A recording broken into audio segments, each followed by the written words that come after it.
बिस्मिल्लाहिर्रहमानिर्रहीम। अस्सलाम वालेकुम। Welcome to educational cycle. आज की जो हमारी वीडियो है इसमें हम प्रोनाउन का जो थर्ड पार्ट है उसे डिस्कस करेंगे। ये प्रोनाउन का थर्ड पार्ट भी है और प्रोनाउन इस तरह हमारा वाइंड अप भी हो जाएगा। उसके तीनों पार्ट्स आज इंशाल्लाह कंप्लीट हो जाएंगे। पिछले जो दो पार्ट थे उसमें भी हमने प्रोनाउंस की कुछ टाइप्स पढ़ी थी और सबसे पहले पार्ट में सबसे पहले हमने प्रोनाउन की डेफिनेशन पढ़ी थी, उसके बाद हमने उसमें कुछ टाइप्स पढ़ी थी। आज का जो पार्ट है इसमें भी हम प्रोनाउन की दो जो टाइप्स हैं उनके बारे में पढ़ेंगे।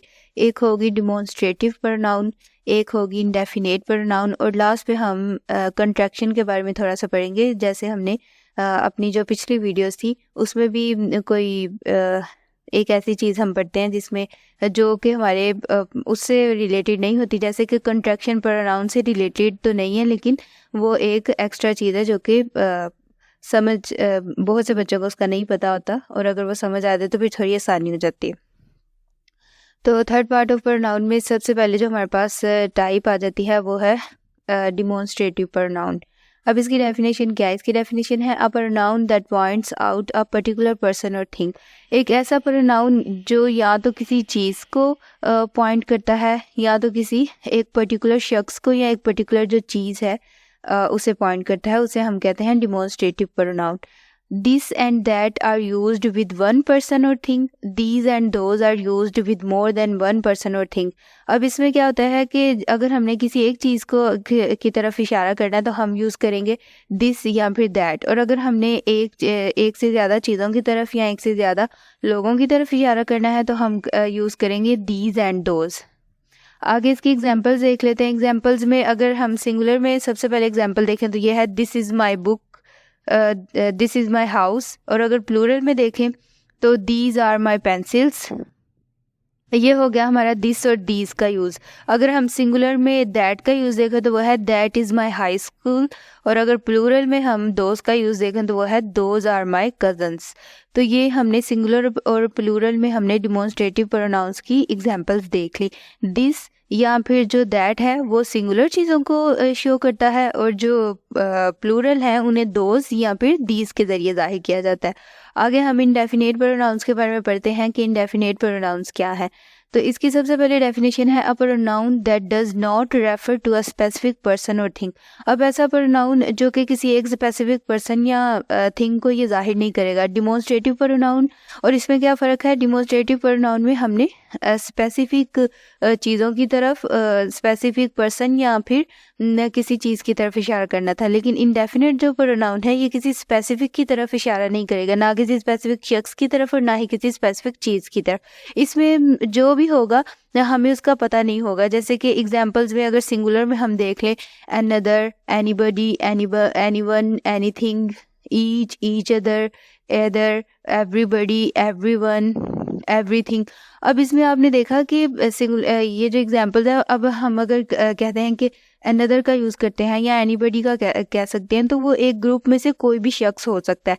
हमने किसी को स्पेसिफिक नहीं किया, पर्टिकुलर चीज़ की तरफ हमने इशारा नहीं किया, पर्टिकुलर शख्स की तरफ हमने इशारा नहीं किया। तो ये जो सारे होते हैं ये हमारे पास आ जाते हैं इंडेफिनेट प्रोनाउन के अंदर। और अगर हम प्लूरल के अंदर इसकी एग्जांपल्स देख लें तो प्लूरल मतलब ज़्यादा चीज़ों को जो हम शो करने के लिए ज़ाहिर होते हैं। तो ये है all, both, few, many, several. तो ये जो सारी हमारी एग्जांपल्स हैं ये प्लूरल के अंदर आ जाती हैं। तो इंडेफिनेट प्रोनाउन क्या होता है कि इसमें हम किसी ये जो प्रोनाउन है ये किसी स्पेसिफिक पर्सन या थिंग को जाहिर नहीं करता। अब अगर हम मतलब जैसे मैंने आपको अनदर का बताया या एनीबडी का बताया तो ये कोई भी हो सकता है ना, इसमें आपको कोई स्पेसिफिक चीज़ नहीं मिल रही ना कि या तो मैं किसी शख्स की तरफ या किसी स्पेसिफिक चीज़ की तरफ इशारा कर रही हूँ, तो ये यहाँ कोई भी जाहिर नहीं हो रहा। तो इस तरह के जो प्रोनाउंस होते हैं जो स्पेसिफिक को तो जाहिर नहीं करते, ये किसी को भी जाहिर कर सकते हैं। तो इस तरह के प्रोनाउन हमारे पास इंडेफिनेट प्रोनाउंस होते हैं। आगे हम कंट्रैक्शंस, जैसे मैंने बताया था कि एक हम ये छोटा सा टॉपिक ही चाहे आप लगा लें, कंट्रैक्शंस के बारे में पढ़ेंगे, जिससे कंट्रैक्शंस क्या होती हैं ये भी हमारा क्लियर हो जाएगा। बच्चे कंट्रैक्शंस का यूज़ करते हैं लेकिन उन्हें पता नहीं होता कि ये हम कंट्रैक्शंस यूज़ कर रहे हैं। इसकी डेफिनेशन है two words made into one by replacing one और more letters with an apostrophe. तो दो वर्ड्स को जब हम मिला देते हैं या तो उसमें से कुछ लेटर्स को हम कट कर देते हैं या हम अपोस्ट्रोफी का यूज़ करते हैं तो हमारे पास कंट्रैक्शंस बनती है। कॉमन कंट्रैक्शंस हैं जैसे आई वुड की जब हम कंट्रैक्शन बनाएंगे तो हम आई लगा देंगे, अपोस्ट्रोफी लगा देंगे और डी लगा देंगे। अब पढ़ने वाला है वो समझ जाएगा कि ये आई वुड लिखा हुआ है। आई विल की जब हम बनाएंगे आई लगाएंगे, अपोस्ट्रोफी और दो एल लगा देंगे। आई एम की आई लगाएंगे, अपोस्ट्रोफी एम लगा देंगे। आई हैव की आई लगाएंगे, अपोस्ट्रोफी और वी ई लगा देंगे। यू विल की भी इसी तरह यू लगाएंगे, अपोस्ट्रोफी और डबल एल लगा देंगे। और यू आर की भी यू और अपोस्ट्रोफी और आर ई लगा देंगे। तो ये जो सी ये बहुत सी ये कॉमन कंट्रैक्शंस है जो हम अमूमन यूज़ करते हैं। लेकिन जो कंट्रैक्शंस हैं ये अगर हम अपनी एकेडमिक राइटिंग में या ना ही यूज़ करें तो अच्छा होता है, क्योंकि जब हम अपने पेपर्स वगैरह या असाइनमेंट्स वगैरह देते हैं तो उसमें इस तरह अगर हम कंट्रैक्शंस यूज़ करते हैं तो उसके अक्सर मार्क्स कट जाते हैं, लेकिन ये यूज़ की जाती हैं। तो आई होप कि इससे आपका कंट्रैक्शंस क्या होती हैं आप यूज़ तो करते हैं, लेकिन अब आपको पता भी चल गया होगा कि जब हम शॉर्ट फॉर्म लिखते हैं, अपोस्ट्रोफी लगाते हैं या फिर हम कुछ लेटर्स को कट कर देते हैं तो जो हम वो करते हैं उसे हम कंट्रैक्शन कहते हैं। तो आज की वीडियो के साथ ही हमारा जो प्रोनाउन का टॉपिक है वो वाइंड अप होता है।